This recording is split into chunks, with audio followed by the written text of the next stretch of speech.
Now I am not a prowler, now I am not a prowler, I am not a bartender, I am not the black guy from Designing Women.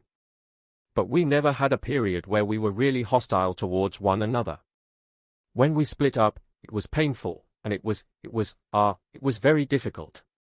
But do you know that Gregory Hines, the famous dancer and actor, kept a terrible secret? Many people loved him for his dancing skills and kind personality, but did you know he struggled with something very serious that he never shared? Born to do it, what was the secret that Gregory Hines took to his grave?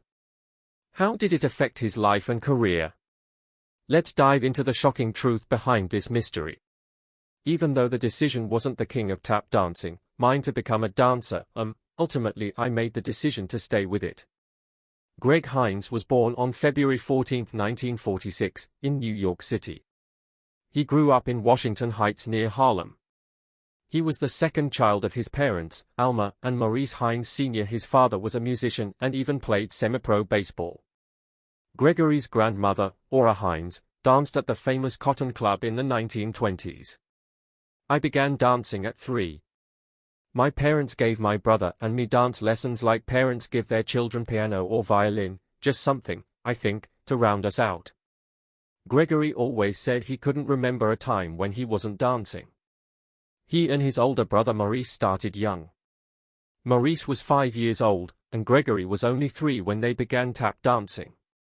Maurice was his first teacher, but their mother was the one who really pushed them to dance. She saw it as a way for them to escape the ghetto. Every week, she took them to the Apollo Theater to watch performances. By the time Gregory was 5, he and Maurice were already dancing at the Apollo Theater. That's where they met some of the greatest tap dancers ever, like Sandman Sims and Teddy Hale. Gregory once said that Teddy Hale was the first tap dancer he saw who made things up on the spot. That really inspired him. Tap dancing in those days was still a very incredible art form, so they pursued it for us. Gregory and Maurice performed under the name the Hines Kids. They learned from famous choreographer Henry Latang, one of the best tap dance teachers in the world. Henry saw something special in them. Out of 400 kids at their dance school, Maurice and Gregory stood out the most. Henry believed they could be as big as the Nicholas Brothers, one of the greatest tap dance duos in history. In 1954, when Gregory was only 8 years old, he and Maurice made their Broadway debut in a musical called The Girl in Pink Tights. Gregory played a shoeshine boy while Maurice played a newspaper boy. At age 9, Gregory met one of his idols, Sammy Davis Jr. Sammy became his mentor and a huge influence on his career. Around the same time, something scary happened. While playing in a vacant lot in Brooklyn, Gregory fell on a tree stump, and it hit his right eye. He almost lost his vision. Though it affected him later in life, it never stopped him from dancing.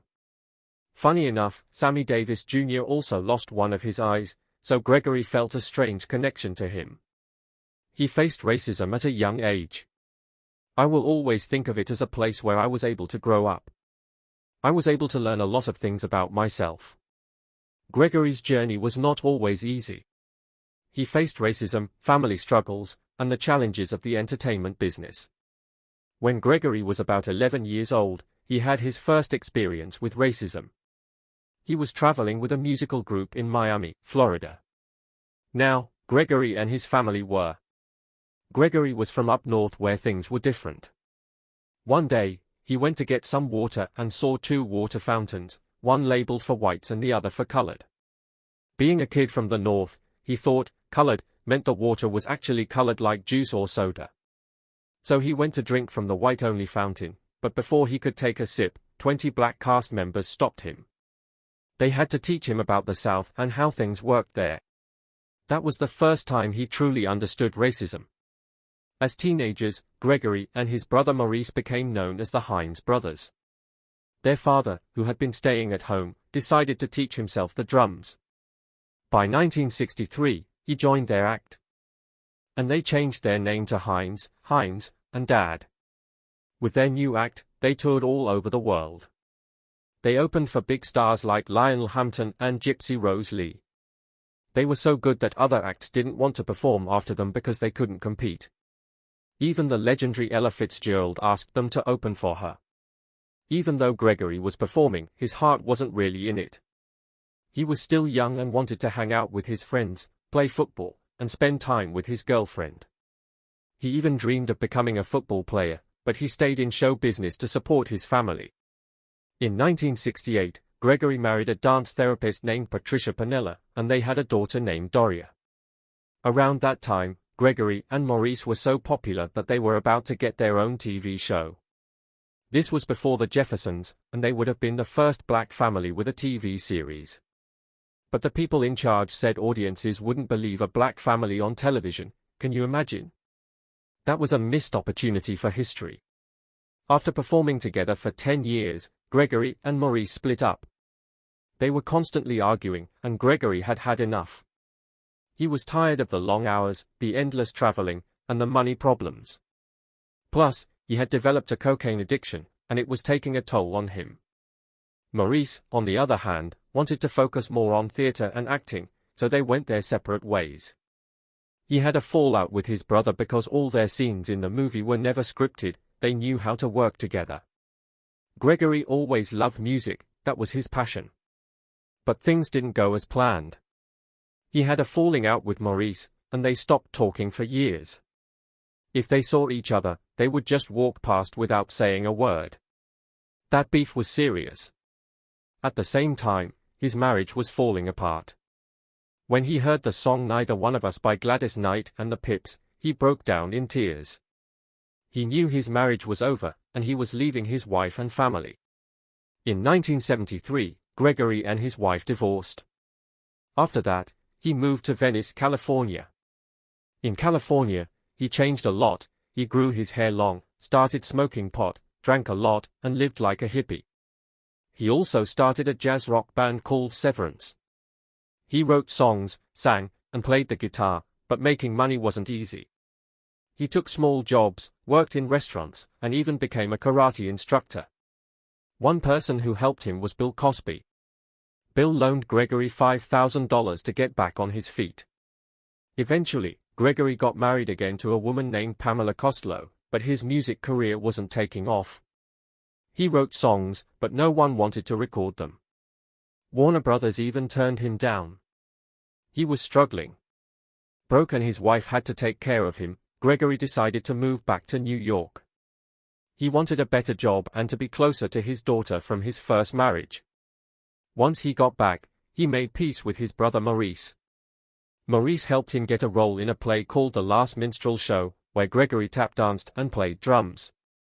Gregory hadn't tap danced in 8 years, but once he got back into it, everything started falling into place.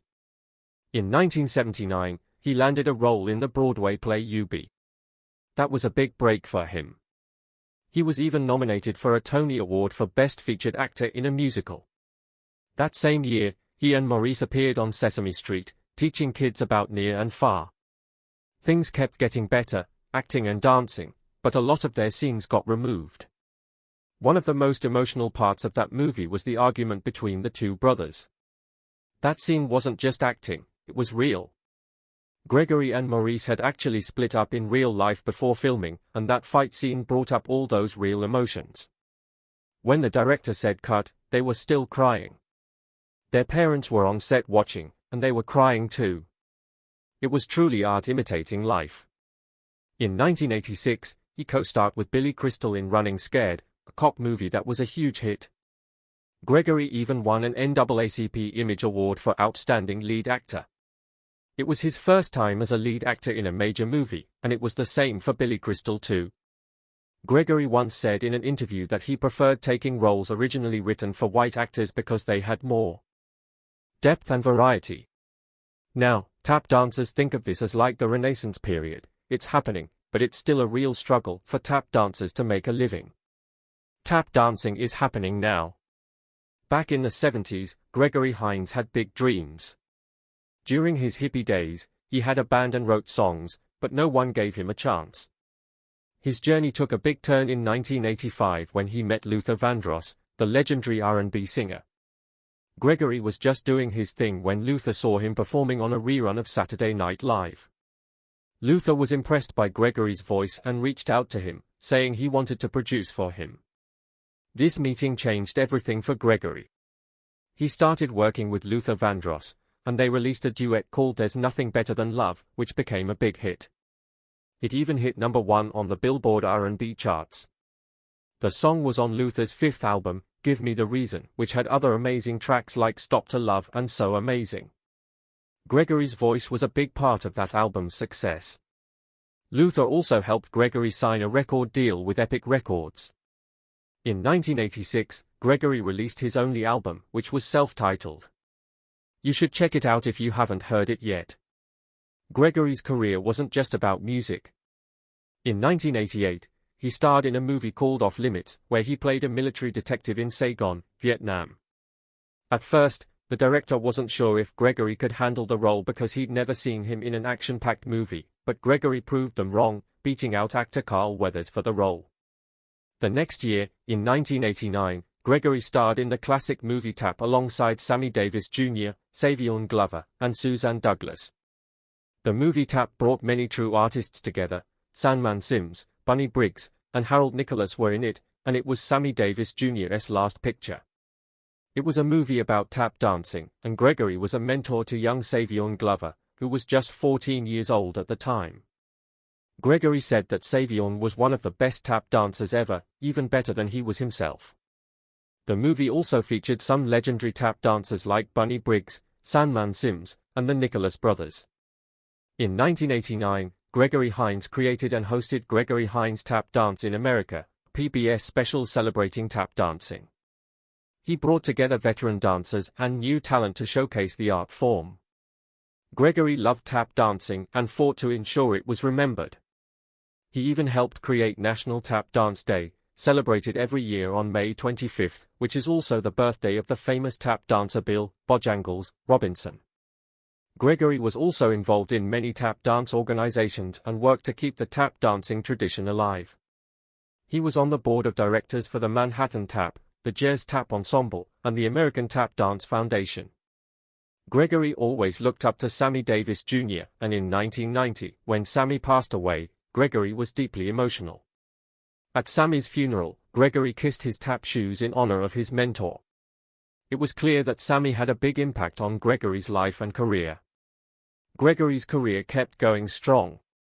In 1991, he appeared in the movie Eve of Destruction and also played the character Goldie in the classic A Rage in Harlem, directed by Bill Duke.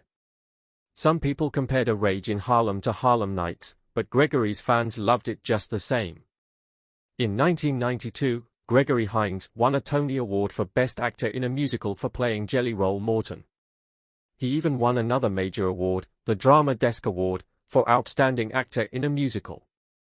However, by 1994, Gregory wanted to do something new. He wanted to work behind the scenes, so he became a director. His first movie as a director was called White Man's Burden, which was about an interracial relationship. That same year, he acted in Renaissance Man, playing Sergeant First Class Cass. Then, in 1995, Gregory starred in Waiting to Exhale as Marvin King, the neighbor of Loretta Devine's character, Gloria. It was a big role. Loretta Devine shared an interesting story about him in an interview. She said Gregory gave her roses on her first day of shooting, which made her feel special. She also said Gregory jokingly told her to lose weight after the movie, but it was all in good fun. Gregory's good friend Whitney Houston passed away, and now Angela Bassett says they can't do the Waiting to Exhale sequel they once planned. Gregory's death also added to the sadness. In 1996, Gregory starred in The Preacher's Wife with Denzel Washington and Whitney Houston. Fun fact, Denzel Washington originally thought about casting Julia Roberts for the role, but he ended up choosing Whitney. Gregory played Joe Hamilton in this movie, further cementing his lasting impact on film. Gregory Hines was one of the greatest tap dancers of all time, and he had an amazing career that touched many areas of entertainment. In 1996, he starred in a movie called The Cherokee Kid alongside comedian Sinbad. Then, in 1997, Gregory got his own sitcom called The Gregory Hines Show. He played the role of Ben Stevenson, a single dad trying to raise his 12-year-old son. Sadly, the show only lasted one season and was cancelled after 16 episodes. However, if you ever want to watch some of the episodes, you can find them on YouTube. In 1998, Gregory starred in a movie called The Tick Code. That same year, he went through a tough time in his personal life and divorced his wife, Pamela Coslow. The following year, in 1999, Gregory appeared on the TV show Will and Grace as Will's boss, Ben Doucette. The show won an Emmy Award for Best Comedy Series, but Gregory left the show early to direct a movie called The Red Sneakers for Showtime. Many people might not know, but Gregory was also the voice of a character named Big Bill in the popular children's show Little Bill, which was created by Bill Cosby. Gregory won a Daytime Emmy Award in 2003 for his performance on that show. In 2002, Gregory played his childhood hero, the legendary tap dancer Bill Bojangles Robinson, in a TV movie called Bojangles. For his incredible performance, Gregory won the NAACP Image Award for Outstanding Actor in a Television Movie, Miniseries, or Dramatic Special.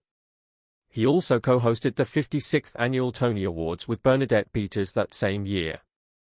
Sadly, Gregory Hines passed away on August 9, 2003, Gregory Hines passed away from liver cancer. He died on his way to the hospital, and only his family and close friends knew about his illness. Doctors had initially told him that he had only 2 months to live, but Gregory fought hard and lived for 13 more months before losing the battle. At the time of his death, he was engaged to bodybuilder Negrita Jade and was still teaching tap dancing classes to others. In 2019, the United States Postal Service honored Gregory Hines with a postage stamp as part of their Black Heritage series. This was a huge achievement, showing how much Gregory meant to the world. His brother, Maurice Hines, who is also in the entertainment business, released a documentary called Maurice Hines, Bring Them Back, which shares stories about their lives and careers. Gregory's children, his daughter and son, also work in the entertainment industry. His protege, Savion Glover, has become one of the biggest tap dancers in the world, carrying on Gregory's passion for tap. Gregory would be proud of how Savion is keeping the art of tap dancing alive. Gregory Hines was just 57 years old when he passed away, but his legacy as a tap dance legend continues to inspire people all over the world. Rest in peace, Gregory, you will always be remembered.